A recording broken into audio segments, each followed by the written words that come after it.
Fakta penjualan jalan tol oleh pemerintah kepada investor asing. Yang pertama, perusahaan PT Waskita Karya Persero menjual kepemilikan sahamnya terhadap 9 ruas jalan tol ke pihak swasta atau investor asing pada tahun 2021.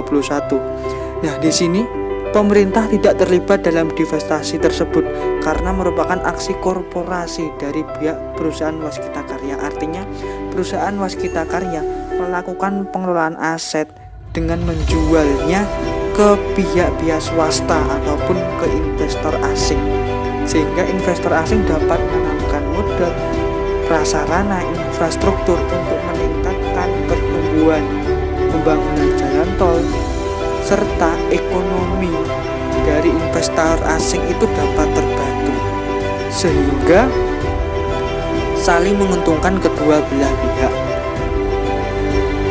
Dengan adanya penanaman modal, pertumbuhan ekonomi juga meningkat, pemerataan juga mengalami keseimbangan.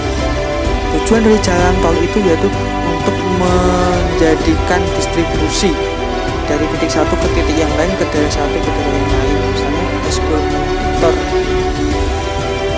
produk padi, jagung dan lain sebagainya, supaya pertumbuhan ekonomi meningkat dan barang dapat sampai ke titik yang tujuan.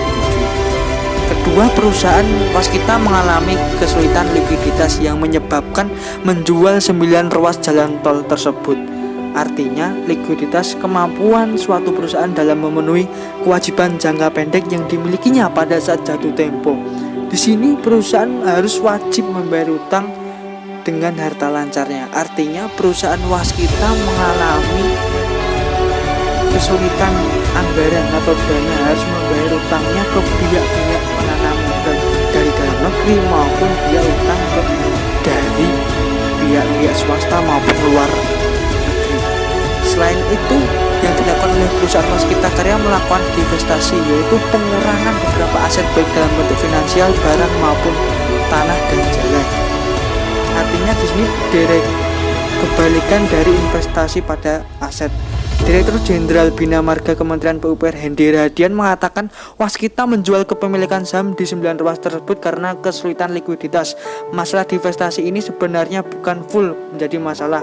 Artinya permasalahan yang terkait dari PT Waskita Karya memang perlu dilakukan divestasi, pengurangan aset agar dapat hutangnya lunas. Kemudian jalan tol yang akan dijual meliputi yang ketiga tadi, 1. Medan ke Kuala Namu sampai tebing tinggi sejauh 61,7 km.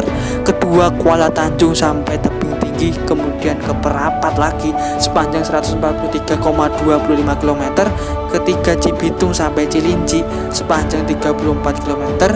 Keempat, Cinere sampai ke Cilinci sepanjang 10,14 km. Kelima, Bogor sampai ke Ciawi sampai ke Sukabumi sepanjang 54 km. Keenam, Depok sampai Antasari sepanjang 27,95 km. Selanjutnya Pemalang ke Batang sepanjang 39,2 km.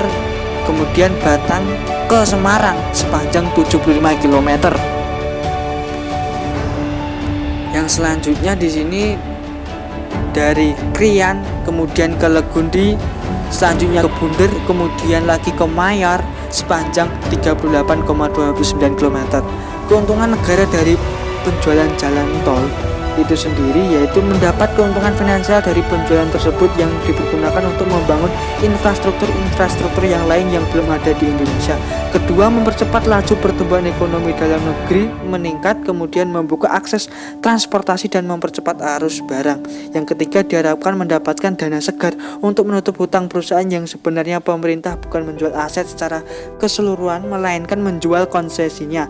Nah, penjualan konsesi di sini artinya memindahkan hak kelolanya, namun pada akhirnya 40 tahun ke depan akan kembali ke pemerintah. Konsesi artinya pemberian hak izin tanah oleh pemerintah, perusahaan maupun individu yang dilakukan oleh kementerian pemerintah swasta atau kontrak hasil. Tanggapan saya mengenai penjualan jalan tol, menolak atau mendukung.